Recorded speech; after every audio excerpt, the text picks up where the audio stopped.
Good morning everyone. Welcome in social science class. बेटा, हमने last topic में discuss किया था कि यूरोप में राष्ट्रवाद की जो भावना थी उसका प्रसार किसने किया था बेटा। तो इसमें कुलीन वर्ग और मध्यम वर्ग के बारे में हम डिस्कस किया। तो जब कॉन्स्टिट्यूशन बना फ्रांस के अंदर, तो उस कॉन्स्टिट्यूशन में ये डिसाइड किया गया कि जो कुलीन वर्ग हैं, जो उनको विशेष अधिकार हैं, ठीक है, जो जन्म से उनको अधिकार मिले हुए हैं, उसको ख़त्म कर दिया जाए, क्योंकि उनके ऊपर भी टैक्स इम्पोज कर दिया था कि जो फर्स्ट और सेकंड स्टेट है वो भी टैक्स पेड करेंगे, थर्ड स्टेट जो है अकेला टैक्स को जो है पेड नहीं करेगा। तो कुलीन विशेषाधिकारों से जितनी भी पावर थी वो छीन ली गई थी। ज़मीन को जो है बांट दिया गया था। नेपोलियन ने ऐसे किया था। जो दास बने हुए थे, ज़मीनों के अंदर खेती करते थे और सदियों से खेती करते आ रहे थे उनके पूर्वज, तो उनको ही उस ज़मीन का जो है मालिक बना दिया गया। तो कुलीन जो उनको अधिकार थे वो सारे धीरे धीरे ख़त्म हो गए कॉन्स्टिट्यूशन के बाद। अब राष्ट्रीय एकता का विचार और प्रसार किसकी जिम्मेदारी थी? जो शिक्षित और उदारवादी मध्यम वर्ग के लोग थे बेटा, जो थर्ड स्टेट की फर्स्ट कैटेगरी के लोग थे, जिसमें उद्योगपति, व्यापारी, ठीक है, लॉयर्स, टीचर्स, डॉक्टर्स, ये पढ़े लिखे जो लोग थे, फिलोसफर्स, इन लोगों के ऊपर इस चीज़ की जिम्मेदारी आ गई कि जो फ्रांस में बदलाव आए हैं उनको आगे बढ़ाया जाए। तो अब हम यहाँ पर वर्ड देखते हैं उदारवादी। ये भी एक विचारधारा थी यूरोप के अंदर बेटा। जैसे ही रेवोल्यूशन होती है तो लोगों की जो सोच थी राजा के प्रति, जो सोच बनी, उसको इतिहासकारों ने 3 नाम दे दिए, ठीक है। सबसे पहला तो है रूढ़िवादी, जिसके बारे में हम इस चैप्टर के अंदर नेक्स्ट पढ़ेंगे। एक सोच थी रूढ़िवादी। रूढ़िवादियों की क्या सोच थी कि जो पुराना राजतंत्र है वो कायम रहना चाहिए, जो व्यवस्था है फर्स्ट स्टेट, सेकंड स्टेट, और जो सिस्टम है इसके अंदर प्रशासन का, जो राजा का, उसकी जो पावर है एज इट इज़ रहनी चाहिए, कोई बदलाव नहीं, नो चेंज। ये क्या चाहते थे? कोई बदलाव ना हो। दूसरी सोच थी उदारवादियों की बेटा, ठीक है। उदारवादी बिल्कुल जो है चाहते थे कि राजा का सिस्टम ख़त्म हो जाए, राजा के साथ साथ क्या रहे? संविधान बनाया जाए, संसद हो, उसके प्रतिनिधि लोगों द्वारा चुने जाएं, ठीक है। इन लोगों का ये मतलब नहीं था कि लोकतंत्र आए, या ये मतलब नहीं था कि सभी को राइट टू वोट मिले। जैसे हमने नेशनल असेंबली देखा था फ्रांस के अंदर 1791 में, वहाँ संविधान बना, तो उसमें राइट टू वोट सभी को नहीं मिला था। कुछ सुधार किए गए थे जो वहाँ पर अनिवार्य थे उस वक्त, लेकिन जो लैंडलेस थे या वुमेन्स थी उनको राइट टू वोट देने के पक्ष में ये वाला जो वर्ग था नहीं था। रॉब्सपेयर जब सत्ता में आता है तो उसने जो उसका 1 ईयर का टाइम पीरियड है फ्रांस के अंदर 1793 टू 1794, उसमें उसने राइट दिए थे वुमेन्स को। लेकिन जब नेपोलियन सत्ता में आता है तो उसने वो सारे अधिकार फिर से ख़त्म कर दिए, ठीक है। तो उदारवादी उस कैटेगरी के लोग थे जो चाहते थे संविधान हो, ठीक है, राजा साइड में हो, वो डिस्कस करें, जो भी एडमिनिस्ट्रेशन में काम करने हैं उसमें वो सलाह दे, लेकिन उसके ऊपर किसका कंट्रोल हो? संविधान का, संसद का। और थर्ड कैटेगरी के लोग थे बेटा रेडिकल्स, ठीक है। रेडिकल क्या होते हैं? उग्र विचारों के, बिल्कुल, जिनमें गर्म खून होता है, यंग जनरेशन जो चाहती है एकदम से बदलाव हो, जो भी व्यवस्था है उसको बिल्कुल बदल दिया जाए और नई व्यवस्था को लागू किया जाए। तो ये 3 तरह की जो विचारधाराएं थी यूरोप में थी, रूढ़िवादी, उदारवादी और रेडिकल्स, ठीक है। अब हम इसमें जो है क्या टॉपिक रीड करेंगे? उदारवादी क्या चाहते थे। तो यहाँ पर हम राजनीतिक तौर पर और आर्थिक तौर पर उनके क्या विचार थे, राजनीतिक क्वेश्चंस भी आ जाता है कि उदारवादी कौन थे और वो राजनीतिक स्तर पर और आर्थिक स्तर पर क्या बदलाव चाहते थे बेटा, क्योंकि इनका बहुत इंपॉर्टेंट रोल है। जो भी फ्रांस के अंदर या यूरोप के अंदर बदलाव आए हैं, तो इन विचारधाराओं के लोग ने बहुत बड़ा काम किया अपने जो देशों को राष्ट्र राज्य बनाने में या उनमें प्रजातंत्र लाने, लोकतंत्र बहाल करने में इनकी सोच ने ही जो है बहुत सारे कदम उठाए थे। ठीक है, तो इसमें हम 2 लेवल पर पढ़ेंगे, राजनीतिक तौर पर और आर्थिक तौर पर। ठीक है, सबसे पहले हम समझेंगे कि उदारवादी शब्द क्या था, इसके मायने क्या थे। उदारवाद का शब्द है बेटा आज़ादी। ठीक है, लिबरलिज्म भी बोलते हैं इसको इंग्लिश में, ये एक लैटिन वर्ड है। और इसका क्या मतलब था, वो क्या चाहते थे, यानी कि जो उदारवादियों की सोच थी वो राजनीतिक तौर पर क्या चाहते थे, सभी व्यक्तियों के लिए आज़ादी। ठीक है, फर्स्ट पॉइंट हो गया। दूसरा, कानून के समक्ष बराबरी। और तीसरा, ऐसी सरकार जो सहमति से बनी हो। ठीक है, ऐसी सरकार बनाना चाहते थे जिसके ऊपर जो है लोगों का राज हो, लोगों द्वारा प्रतिनिधि चुने जाए। और क्या चाहते थे, निरंकुश शासकों और पादरी वर्ग के जो विशेषाधिकार थे उनको समाप्त किया जाए।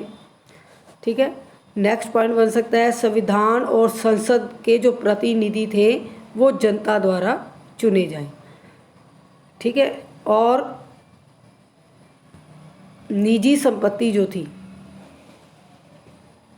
उसके स्वामित्व की अनिवार्यता पर भी बल देते थे, यानी कि ये निजी संपत्ति के विरुद्ध नहीं थे, बस इस चीज़ के विरुद्ध थे कि जो संपत्ति है, राष्ट्र की जो संपत्ति है वो एक हाथ में नहीं होनी चाहिए या कुछ लोगों के पास केंद्रित होनी नहीं चाहिए। जैसे हमने फ्रांस की सिचुएशन पढ़ी थी कि उसमें जो फर्स्ट और सेकंड स्टेट के लोग थे वही ज़्यादा रिच थे, पावरफुल थे, यानी कि पूरे फ्रांस की जो रिसोर्सेज थे, जो इनकम थी, वो किनके हाथों में थी, सिर्फ 2 कैटेगरीज के पास। और जो थर्ड स्टेट थी उनके पास ऐसा कोई राइट नहीं था। तो निजी जो संपत्ति के पक्ष में थे लेकिन संकेंद्रण के विपक्ष में थे। कानून के समक्ष बराबरी का जो विचार था उसका मतलब उदारवादियों को ये नहीं था कि सभी समान है। मैंने पहले ही बताया कि वो मताधिकार के पक्ष में नहीं थे, यानी कि जो थर्ड स्टेट के थर्ड कैटेगरी के लोग थे, लैंडलेस पीजेंट्स या वुमेन्स या बिलो 25 ईयर्स, उनको राइट टू वोट ना मिले, इसके पक्ष में थे। यानी कि कानून के समक्ष बराबरी का मतलब ये नहीं था कि सबको राइट टू वोट मिले। उदारवादी जो पीछे हमने विचार पढ़े कि क्या क्या वो चाहते थे, संसद बनाना चाहते थे, संविधान बनाना चाहते थे, तो ऐसे बदलाव ये इन्होंने किए लेकिन मताधिकार सबको नहीं दिया। ठीक है, तो ये जो सिस्टम था फ्रांस में, हमने पहले ही पढ़ा था कि वहाँ मत देने और चुनने का अधिकार किनको था, सिर्फ जो प्रॉपर्टीड पर्सन थे, मैन थे, जो संपत्तिवान पुरुष, जिनके पास संपत्ति थी या जो टैक्स पे करते थे। जिनके पास लैंडलेस, मैंने बोला अभी आपको, जिनके पास संपत्ति नहीं थी, गरीब थे, पीजेंट्स थे या महिलाएं थी, उनको इन अधिकारों से वंचित रखा गया। सिर्फ जो जैकोबिन क्लब था जिसमें रॉबस्पियर के बारे में हमने पढ़ा था भाई, रॉबस्पियर, ठीक है, उसने 1 साल राज किया फ्रांस के अंदर 93 to 94, 1793। तो उसमें उसने सभी को जो वयस्क थे, चाहे पुरुष थे चाहे महिला थी, उनको राइट दे दिया था। लेकिन नेपोलियन ने फिर दोबारा ये सिस्टम ख़त्म कर दिया, मताधिकार वापस ले लिया, महिलाओं को अवयस्क बताया, यानी कि वो अडल्ट नहीं है क्योंकि वो डिसीजन नहीं ले सकती, वो डिपेंड है अपने फादर्स पे और अपने हस्बैंड्स पे। तो 19वीं और 20वीं सदी के स्टार्टिंग में जो महिलाएं थी, संपत्तिहीन पुरुष थे, उनको, ठीक है, उन्होंने क्या किया, पुरुषों के समान राजनीतिक अधिकारों की मांग की और आंदोलन किए। जैकोबिन क्लब्स जो है महिलाओं ने भी बनाया था, जिसमें हमने ओलंप द गूज पढ़ा है। 60 वुमेंस क्लब थे फ्रांस के अंदर। जैसे ही जैकोबिन क्लब बना था वैसे उसी तर्ज पर महिलाओं ने भी क्लब्स बनाए थे, और वो भी चाहती थी कि राजनीति में भी उनको, एजुकेशन में भी उनको बराबर का अधिकार मिले। तो राजनीति में क्या चाहती थी, राइट टू वोट मिले उनको। तो इसके लिए उन्होंने क्या किया, संघर्ष किया, आंदोलन चलाए बेटा। अब हम दूसरे लेवल पर पढ़ते हैं, आर्थिक क्षेत्र में उदारवादियों की क्या सोच थी। राजनीतिक क्षेत्र में समझ आ गया हमें। नेक्स्ट है, आर्थिक क्षेत्र में उदारवादी क्या चाहते थे।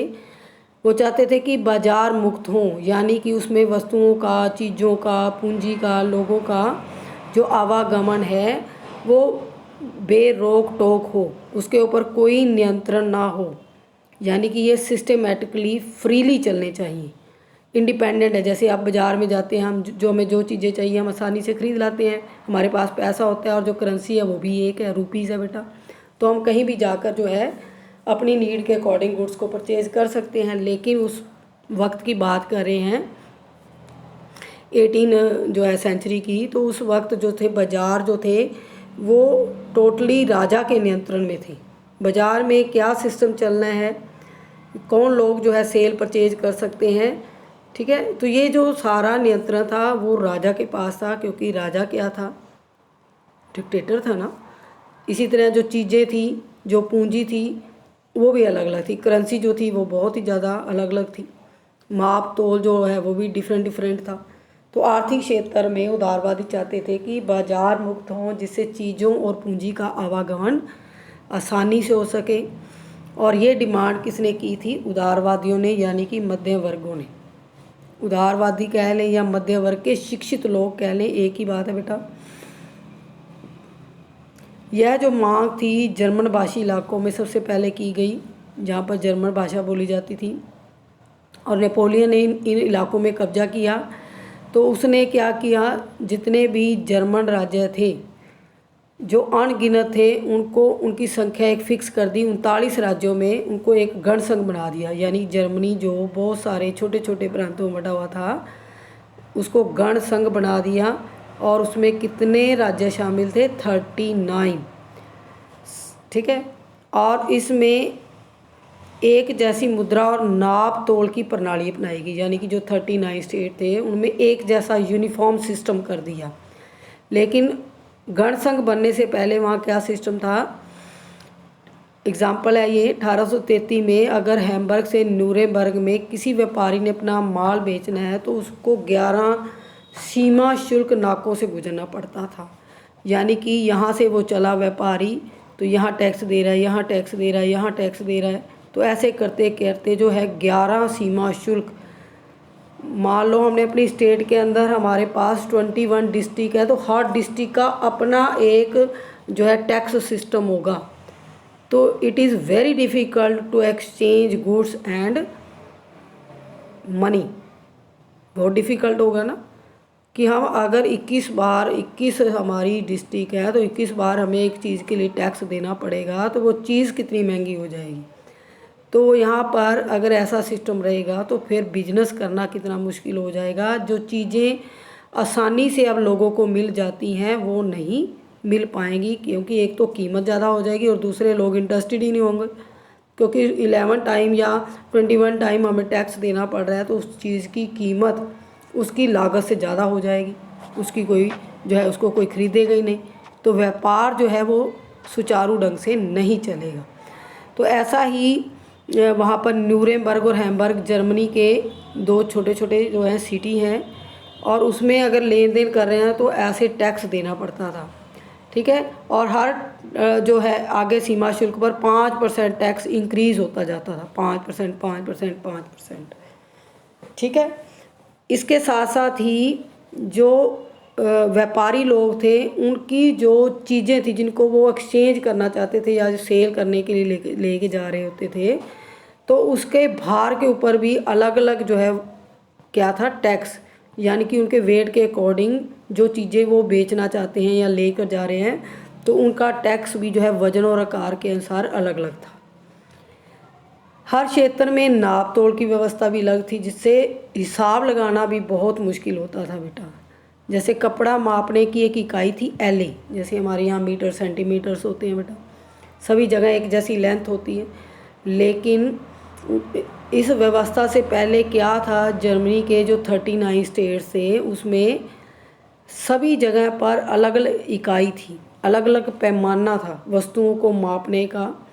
कपड़े की बात कर रहे हैं तो अगर 1 L कपड़ा फ्रैंकफर्ट में ख़रीदा जाता था तो उसकी जो लंबाई थी वो 54.7 सेंटीमीटर मिलती थी। मेज में वही कपड़ा 55.1 सेंटीमीटर मिलता था, यानी जहाँ थोड़ा ज़्यादा है। न्यूरेमबर्ग में और भी उससे ज़्यादा उसकी लेंथ हो गई, ठीक है। फ्राइबर्ग में कम हो गई। तो यानी कि जो प्राइस में भी चेंजेस आएंगे और उनकी लेंथ में, कपड़े की लेंथ में भी चेंजेस आएंगे। तो यहाँ पर इन इलाकों से, ठीक है ना, जो व्यापारी है फ्रैंकफर्ट का है या मेज का है या न्यूरमबर्ग का है, फ्राइबर्ग का है, तो ये लोग तो व्यापार बहुत मुश्किल से कर पाएंगे, क्योंकि हर जगह पर कपड़े की जो पैमाना है वो अलग अलग है। ठीक है, टैक्स तो अलग है, वो तो देने ही है, उसके साथ जो नापने और तोलने की व्यवस्था थी उसमें भी बहुत ज़्यादा विविधता थी। तो ये बहुत ही कठिन था कि पूरे 39 स्टेट के अंदर व्यापार आसानी से हो सके। अब हमारी स्टेट है तो सभी डिस्ट्रिक्ट्स के अंदर जो माल है जो व्यापारी लेकर जाते हैं, ठीक है, तो उनका सेम ही सिस्टम रहता है, उनको कोई प्रॉब्लम नहीं आती कि हमने करेंसी चेंज करनी है या हमारी जो चीज़ का वेट है वो अलग अलग होगा। हमारी चीज़ का अगर वेट है 1000 ग्राम तो वो हर जगह पर 1000 ग्राम होगा। ये नहीं कि अगर हम कैथल जाएं तो वहाँ 900 ग्राम हो जाएगा और कैथल से आगे फिर हम सीवन या जींद जाएं तो वहाँ 700 ग्राम हो जाएगा, नहीं, वहाँ भी सेम रहेगा। लेकिन यहाँ पर डिफरेंट जो है वेट और मेज़र का सिस्टम था। तो उदारवादी क्या चाहते थे कि आर्थिक स्तर पर अगर हमने विकास करना है व्यापार उद्योगों का, व्यापार का जो, ठीक है, तो उससे क्या होगा कि हमें यूनिफॉर्मिटी अपनानी पड़ेगी, एक जैसी इकाई अपनानी पड़ेगी। तो ऐसी समस्याओं को देख रहे थे। विनिमय और विकास में जो बाधक थी, क्या चाहते थे, एकीकृत आर्थिक क्षेत्र का निर्माण चाहते थे। एकीकृत यानी एक जैसी प्रणाली हो ताकि आर्थिक क्षेत्र का विकास हो सके बेटा। वस्तु, लोग और पूंजी जो है बिना रुकावट के एक स्थान से दूसरे स्थान पर जा सके। तो ये इनके मेन जो मोटिव्स थे उदारवादियों के। एक तो बाजार का नियंत्रण, ठीक है, उसको ख़त्म करना चाहते थे। आर्थिक विनिमय के अंदर विकास हो, ये व्यापारी लोग तभी व्यापार कर सकेंगे जब एक जैसी मापने और तोलने की इकाई हो। तो उदारवादियों में जो प्रशा के उदारवादी थे, सबसे पहले उन्होंने पहल की और 1834 ईस्वी में 3 मार्क्स का क्वेश्चन आता है बेटे इस पैरे में से कि जोल्वराइन संघ क्या था और इसकी क्या प्रक्रिया थी बेटे। सुने ध्यान से, 1834 ईस्वी में प्रशा के जो उदारवादी थी उन्होंने स्टार्ट किया, उन्होंने एक शुल्क संघ, ठीक है, जोल्वेराइन, इसका नाम क्या है, जोल्वेराइन स्थापित किया, जिसमें मोस्टली जर्मन राज्य शामिल थे, यानी वही 39 स्टेट्स। इस संघ ने क्या किया, शुल्क अवरोधों को समाप्त कर दिया, यानी जो 11 टाइम जो अलग अलग टैक्स देना पड़ता था उसको ख़त्म किया। और जो करेंसी थी उनकी संख्या भी 2 कर दी, जबकि उससे पहले कितनी थी, 30।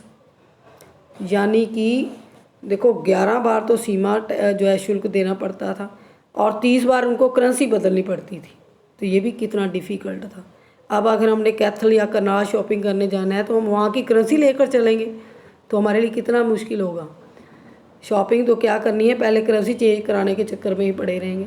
तो ऐसे ही वहाँ पर व्यापार बहुत डिफ़िकल्ट था जब उनको करेंसी अलग अलग लेनी पड़ती थी, परमिशन लेनी पड़ती थी, टैक्स अलग अलग देना पड़ता था।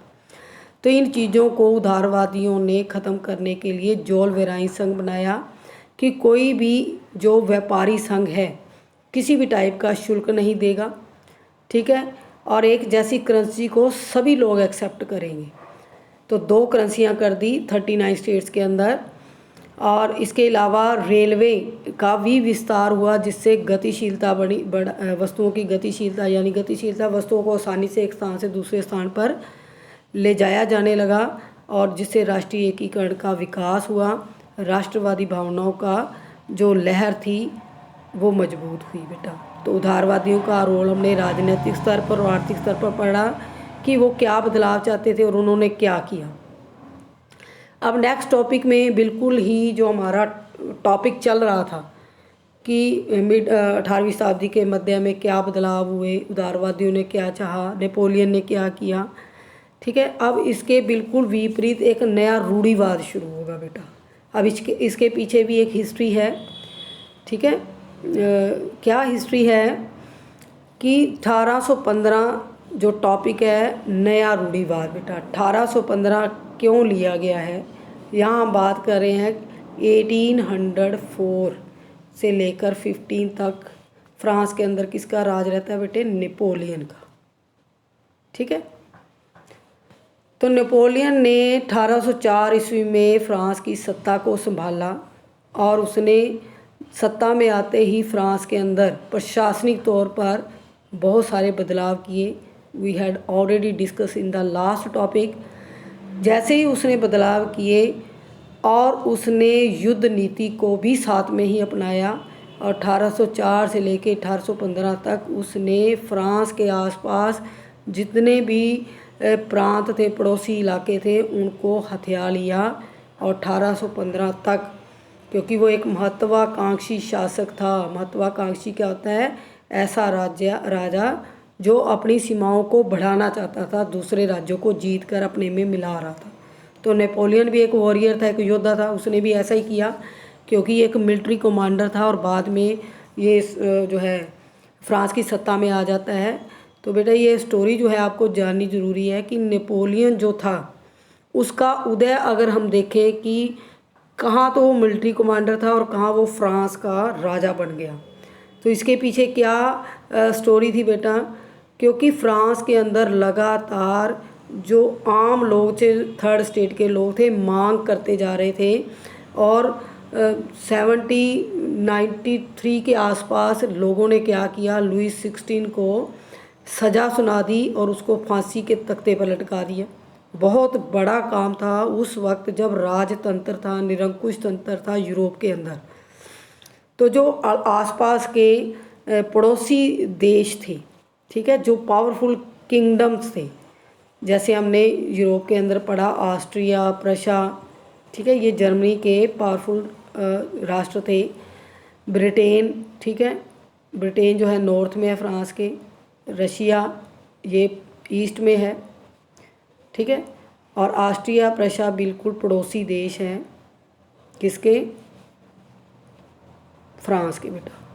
अब ये जो पावरफुल किंगडम है, इन लोगों ने नेपोलियन को हेल्प की थी फ्रांस का राजा बनने में, क्योंकि उस वक्त फ्रांस की जो सामाजिक स्थिति थी, यानी समाज के अंदर रहने वाले लोग जो थे इतने अग्रेसिव हो चुके थे कि वो बिल्कुल कुलीन लोगों के पीछे, पादरी लोगों के पीछे हाथ धोकर पड़े हुए थे, और राजा को भी उन्होंने फांसी की सज़ा दे दी थी। तो ये जो बदलाव फ्रांस के अंदर आ रहे थे, इन बदलावों से ये कंट्री जो थे, ये निरंकुश शासक जो थे, ये भी डर गए कि हो ना हो वहाँ के लोगों के इम्प्रेशन में आकर हमारे देश के लोग भी हमारे अगेंस्ट खड़े हो जाएं और अधिकारों की मांग करें।